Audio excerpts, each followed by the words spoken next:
Gambling is a game of probabilities, and any advantage, however small, translates to big gains if the game is played often enough. That's why they say the house always wins, given the mathematical edge of the house in these games of chance. Today, let's look at the business of Delta Corp, India's most well-recognized casino brand. As always, nothing said in this video, nor any content posted on this channel, is either a recommendation to or not to buy, sell or hold any security. Please do your own due diligence and consult a financial advisor before dealing in any security. 先生クジャク While most of us associate Delta Corp with the casino business, the company has grown into a larger gaming company in recent years. Taking advantage of the growth in online gaming, the company has focused resources on building that side of the business as well. In fact, its subsidiary, Delta Tech Gaming, has filed its DRHP to get listed on the stock exchanges in a 550 crore rupee IPO. Delta Corp was originally formed as a company focused on the textile and real estate business. Over the years, the company diversified into casinos and hospitality while demerging the original textile business. Over the course of the last 17 years, the company has established itself as a preeminent casino gaming company in India, with properties in Goa, Daman and Sikkim in India, and in Nepal's capital city, Kathmandu. Interestingly, ICICI Ventures, India's pioneering venture capital firm, partnered with Delta as part of a real estate deal in Kenya in the 2000s, marking Delta Corp's first major international expansion. Today, Delta Corp operates half of the offshore casinos in Goa, as well as one onshore casino in that state, which is the main area of the company's physical operations. In addition to these, it operates a Delton Denzong Casino in Gangtok, Sikkim, the Delton Daman Casino in Daman, and the Delton Casino International in Kathmandu. Before we dive deeper into the operations of the company, let's understand the gambling business in India. Why doesn't Delta Corp open more casinos in more cities or regions in India? The answer is simple. Goa, Daman and Sikkim are the only territories in India that have legalized casinos. Organized betting, in the form of betting on horse races though, is permitted through specific legal carve-outs in many states. Gambling has always been a heavily regulated industry globally. The trade-offs related to legalized gambling are polarizing. As a result, in many major countries, casinos and gambling more generally tends to develop in certain areas rather than countries as a whole. In the US, for example, states like Nevada have licensed casinos and permitted and eventually promoted the growth of the industry within the state. Initially, this attracted some of the more disreputable features of society, including organized crime. Over time, though, the gambling ecosystem became increasingly mainstream and eventually turned into the multi-billion-dollar industry we know today. As a result, the industry is a major source of tax revenue, employment, and tourism for the state of Nevada. The drawbacks, though, are well known. Most notably the promotion of gambling, which can have debilitating effects for individual units of society. Listen to Warren Buffett as he describes the trade-offs of legalized gambling and explains why he does not think it is a socially desirable activity. Do you think gambling companies will have a great future? Thank you. What kind of companies? Gambling companies. Gambling companies will have a terrific future if they're legal. That, which ones or anything, I don't know anything about that, but desire of people to gamble, and they gamble in stocks incidentally too. Day trading, I would say,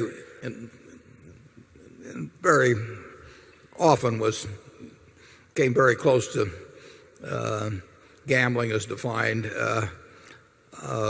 But people like to gamble. If the Super Bowl is on, or even, better yet, if a terribly boring football game is on, but you don't have anything to do, and you're sitting there with somebody else, you're probably going to enjoy the game more if you bet a few bucks on it one way or the other. As you know, we insure hurricanes, so I watch the Weather Channel, but it can be exciting. But people, the human propensity to gamble is huge. Now, when it was legalized only pretty much in Nevada, you had to go to some distance or break some laws to do any serious gambling. But as the states learned to, what a great source of revenue it was, they gradually made it easier and easier and easier for people to gamble. And believe me, the easier it's made, the more people will gamble. I mean, when I was, my children are here, and 40 years ago, I bought a slot machine and I put it up on our third floor. And I could give my kids any allowance they wanted as long as it was in dimes. I mean, I had it all back by nightfall. I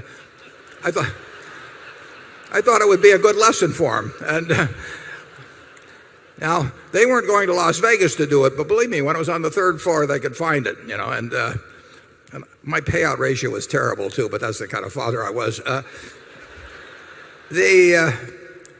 But gambling, people are always going to want to do it. And for that reason, I particularly think that access, in terms of friendly gambling or anything like that, I'm not a prude about it. But I do think that, to quite an extent, gambling is a tax on ignorance. I mean, if you want to tax the ignorant, people who will do things with the odds against them, you just put it in, and guys like me don't have to pay taxes. And I really don't. I find it kind of socially revolting when a government preys on the weaknesses of its citizenry rather than acts to serve them. And believe me, when a government sticks,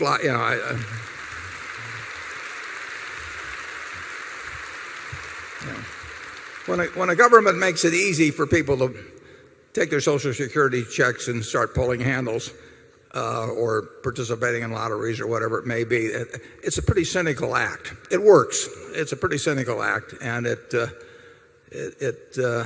relieves taxes on those who don't fall for those, and or who aren't dreaming about having a car instead of actually having a car, or dreaming about a color TV instead of having one. So it's not government at its best, and I think other things flow from that over time too. Growth in online gambling has complicated matters further. In the absence of federal laws that explicitly prohibit online gaming, states in India must specifically decide to do so. It is often difficult to make that choice in the face of potential tax revenue generation. Additionally, banning such activities inevitably leads to illegal betting rather than elimination of the act. With this backdrop, Delta Corp has attempted to become the dominant player in the industry. This has translated to real economic value generation for shareholders. From the time the company pivoted into the casino business, the share price has grown close to 17-fold, albeit that it has declined materially since. So does the house always win? Let's look at some fundamental data points and compare the company in FY11 versus FY20, the financial year prior to the pandemic. In FY11, the company generated revenue of about 375 crores and net profit of 165 crores, or a PAT margin of about 44%. In FY20, the corresponding numbers were 773 crores and 185 crores, resulting in a PAT margin of approximately 24%. What does this tell us? The company has grown materially over this period, primarily through development of new properties. This has resulted in the top line growing handsomely. However, profit growth has been far from impressive and has grown less than inflation over this period.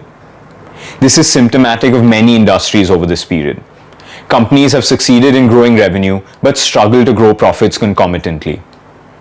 Increasing competition is an obvious cause in many industries, but given the heavily regulated nature of casinos, why is that the case for Delta Corp? Remember, casinos is one component of Delta's overall business. It also has an associated hotel and hospitality business, which is a notoriously challenging industry. Additionally, the company has invested heavily in building its physical infrastructure and in more recent years, its online presence, as well through its online gaming platform, Adda52. Launching casinos on offshore vessels is expensive business, as is competing in a crowded online gaming market. Over this period, both direct and indirect competition has grown as well. Companies have brought the excitement of casino gambling through deemed games of skill to live sports. In recent years, the stock market has become an easy mechanism to gamble on changes in price through speculation. Competing with fantasy cricket and day trading is an uphill task. Despite these challenges, the company has done well to retain a clean balance sheet, which is even more impressive considering the effects of the pandemic. As of September 2022, the company has reduced debt to a negligible amount and maintains healthy cash balances. Additionally, the company continues to generate free cash despite meaningful investments in infrastructure. A key driving factor for the growth of Las Vegas and Macau, the most successful casino-centric entertainment zones in the world, is their appeal to tourists. This has led to near year-round influx of tourists, meaning that occupancy rates generally don't experience seasonal dips. This permits profitability even with the challenges faced in running hotels. Also, these two zones have benefited tremendously from the tailwind of a rapidly growing and prospering domestic population. Las Vegas, for instance, grew dramatically through the 60s, 70s, and 80s, a period of exceptional growth in America. Macau expanded in large part due to willing and able gamblers from mainland China, a country that witnessed unprecedented growth in the 90s and 2000s. As economies grow, so does the propensity of the citizenry to spend on non-essential activities, and few activities offer the excitement of a spinning roulette wheel or high-stakes poker table. The real question then is if Delta Corp and the industry as a whole will see similar results as their counterparts in these cities. The answer may be found in what we began with. The house wins because of mathematically advantageous odds. Similarly, the odds in the form of the right tailwinds will be required for the shareholders of Delta Corp to win over time. I hope you enjoyed this video. Don't forget to like, subscribe, and hit the bell icon so you don't miss any videos. Thanks for watching.